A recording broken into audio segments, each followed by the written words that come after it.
জীবন যেটা আপনি যাপন করেন জানিয়ে আপনার এত অহংকার, বলুন এই জীবনে আপনার কি আছে?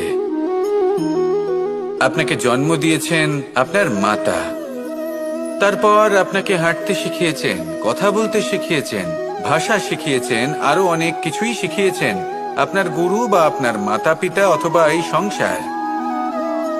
ব্যবসা, বাণিজ্য, এই সবকিছুর সাধন অন্য কেউ দিয়েছেন। ধন অর্জন করার সাধনও অন্য কেউ দিয়েছেন। ধনও অন্য কারোর থেকেই লাভ করা হয়েছে। সম্মানটাও অন্য কোনো ব্যক্তি আপনাকে দিয়েছেন।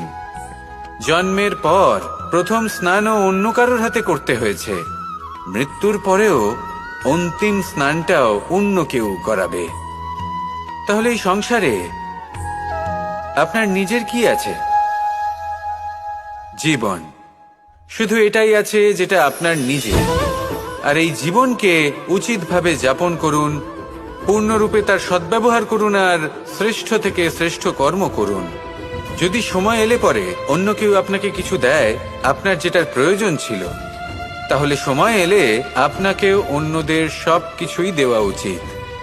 এই জীবনে যা কিছুই লাভ করেছেন তা উচিতভাবে ভালোবেসে উপভোগ করতে শিখুন, সবার মধ্যে ভাগ করে দিতে শিখুন।